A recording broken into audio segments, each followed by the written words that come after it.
Olá, seja bem-vindo ao canal Vila dos Contos. Se você está chegando agora, te convidamos a se inscrever e deixar o seu curtir. No vídeo de hoje vamos falar sobre Abaddon, que seria um lugar ou um anjo. Assista ao vídeo completo e descubra o verdadeiro significado. No Antigo Testamento é descrito como um abismo devastador, enquanto no Novo Testamento é associado a um anjo ligado a esse abismo. A palavra Abaddon tem origem no hebraico. Geralmente é entendido como um lugar de aniquilação absoluta. Em algumas interpretações, também é o nome do anjo que supervisiona esse abismo. Vamos explorar mais sobre isso no contexto do Antigo Testamento. O conceito de Abaddon no Antigo Testamento refere-se a um reino de destruição frequentemente associado ao Sheol, que é uma espécie de submundo ou reino dos mortos. No entanto, no Novo Testamento, Abaddon evolui para ser mais do que apenas um lugar de condenação e destruição. Agora é personificado como uma entidade consciente com autoridade sobre o abismo. Vamos começar examinando 3 livros do Antigo Testamento: Jó, Provérbios e Salmos. Nestes textos, Abaddon é conceituado como algo inanimado, possivelmente representando um lugar físico ou uma ideia abstrata. Agora, no livro do Apocalipse, Abaddon é personificado como uma entidade consciente, com o título sombrio de Anjo do Abismo. É descrito como governante sobre um exército impiedoso, como visto na seguinte passagem: eles têm sobre eles um rei, o Anjo do Abismo. Em hebraico, o seu nome é Abaddon, e em grego, ele tem o nome Apollyon.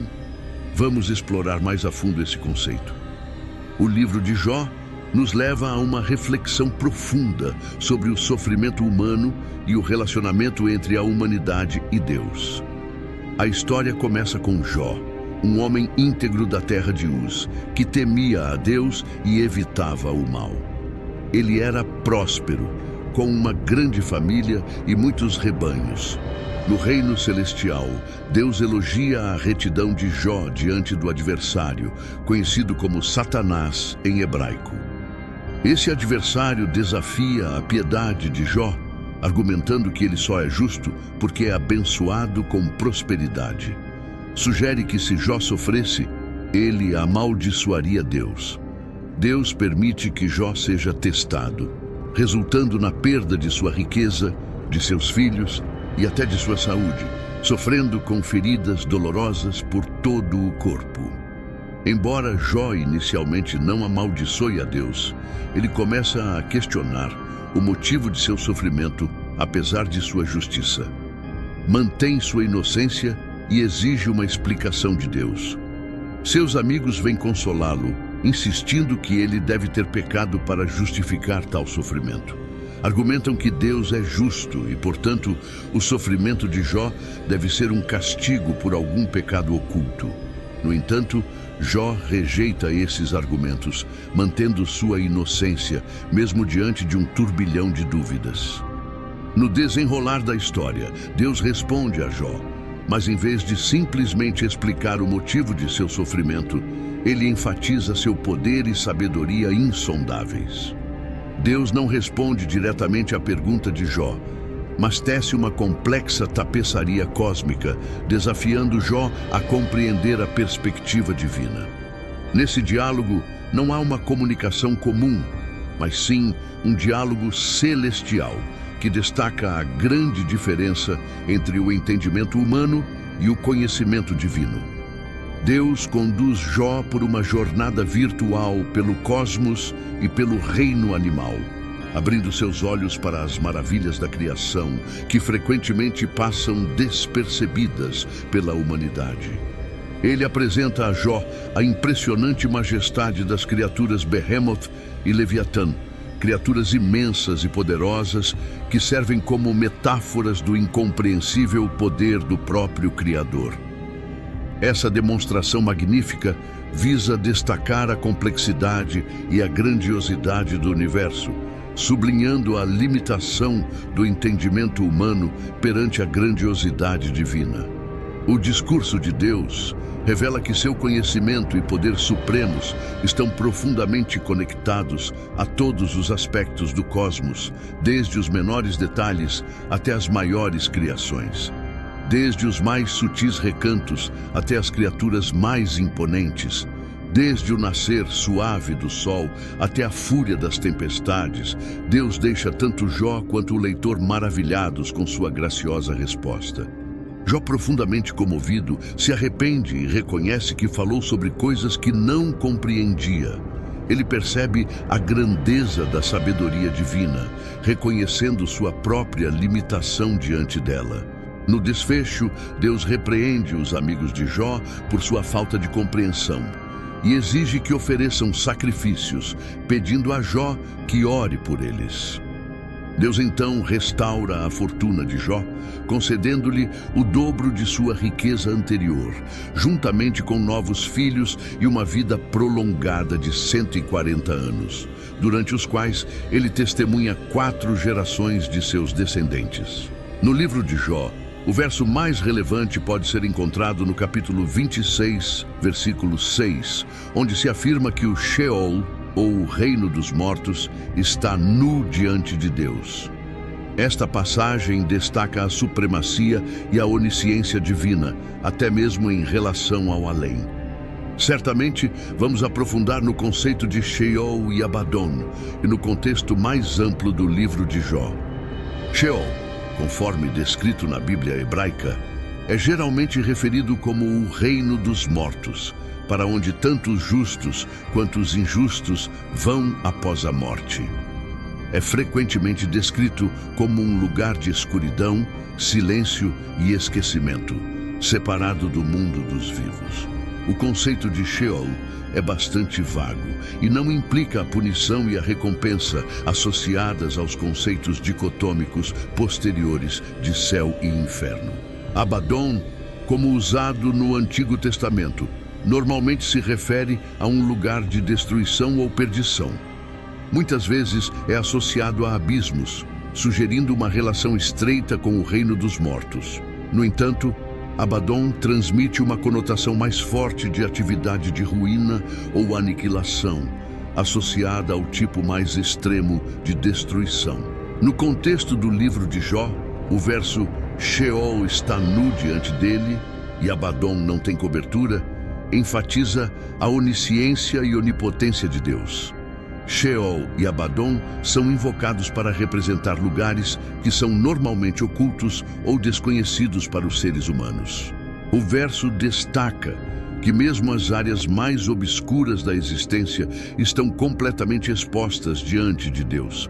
Isso serve para ressaltar a vasta lacuna entre a compreensão divina e humana, destacando o poder inimaginável e o conhecimento de Deus, mesmo sobre os reinos da morte e da destruição que estão além da compreensão humana.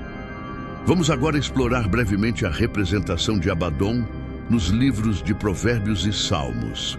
Nesses livros, Abaddon é retratado de forma semelhante ao livro de Jó, como o próprio abismo, sugerindo sua natureza destrutiva e aterrorizante. Mais adiante, no livro de Revelação, Abaddon é descrito como o anjo que governa um lugar sombrio chamado abismo. No Salmo 88, o versículo 11, fala sobre o amor inabalável de Deus, mesmo no momento da morte ou no lugar de destruição chamado Abaddon. O Salmo 88 é uma música triste que fala sobre o sofrimento e pede a ajuda de Deus. O escritor faz perguntas pensativas, se perguntando se é possível sentir o amor e a fidelidade de Deus, mesmo no túmulo ou em um lugar tão sombrio como o Abaddon. Quando o Salmo fala sobre Abaddon como um lugar de destruição, destaca como está associado à morte e ao esquecimento. O escritor expressa profundo desespero, perguntando se o amor e a fidelidade de Deus podem alcançar até mesmo os lugares mais sombrios da vida. No livro de Provérbios, o versículo 11 do capítulo 15 menciona que Sheol, o reino dos mortos, e Abadom, um lugar de destruição, são totalmente conhecidos por Deus. Isso enfatiza o fato de que Deus é onisciente, entendendo completamente até mesmo os segredos mais profundos e os lugares mais escondidos. A comparação feita no verso sugere que se Deus compreende esses reinos misteriosos, certamente Ele também pode compreender os corações humanos. Esse verso encoraja um comportamento moral e justo, indicando que nada está escondido de Deus.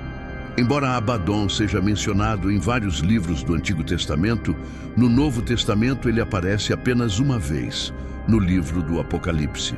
Como vimos, no Antigo Testamento, Abadom é retratado como um lugar de destruição ou como uma ideia abstrata. O livro do Apocalipse transforma Abadom em um anjo que lidera uma terrível horda de criaturas que emergem de um abismo sem fim. O Apocalipse é um livro que fala sobre a batalha final entre o bem e o mal, e sobre o julgamento de Deus, onde as pessoas são destinadas ao reino de Deus ou ao lago de fogo. O que acontece no livro do Apocalipse pode ser dividido em duas partes principais: Deus trazendo caos e desastres e Satanás tentando dominar o mundo. Durante a turbulência e a rebelião descritas nas trombetas, Abadom aparece quando a quinta trombeta soa. Uma estrela cai na terra e abre um poço do abismo, liberando uma fumaça escura que escurece o sol. Uma horda de criaturas, parecidas com gafanhotos, é solta para atormentar as pessoas, exceto aquelas que têm o selo de Deus em suas testas. Abadom é retratado como um líder destrutivo, um anjo do abismo, comandando essa horda de criaturas aterrorizantes. Eles têm características assustadoras, como rostos humanos, cabelos de mulher, dentes de leão e caudas de escorpião. Abadom é descrito como seu rei, o anjo do abismo. O livro do Apocalipse menciona que seu nome em hebraico é Abadom, mas em grego é Apolion. Alguns acreditam que essa descrição está relacionada à segunda derrota de Satanás, quando ele é aprisionado no abismo por 1000 anos, antes de ser libertado para causar mais problemas no mundo. No entanto, sua punição final acontece depois de sua terceira derrota, quando ele é condenado ao lago de fogo para uma punição eterna.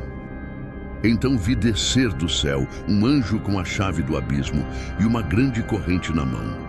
Ele prendeu o dragão, a antiga serpente que é o diabo e Satanás, e o prendeu por 1000 anos. Ele o lançou no abismo, fechou e selou sobre ele, para que não enganasse mais as nações, até que os 1000 anos fossem completos. Depois disso, ele deve ser solto por um pouco de tempo. A interpretação de textos apocalípticos, como o livro do Apocalipse, frequentemente leva a diferentes pontos de vista. Uma interpretação interessante conecta duas figuras mencionadas em diferentes partes do Apocalipse, especificamente Abadom. A entidade referida como o anjo do abismo, no Apocalipse 9:11, e o anjo que desce e prende Satanás, descrito no Apocalipse 21, estão ligados nessa interpretação.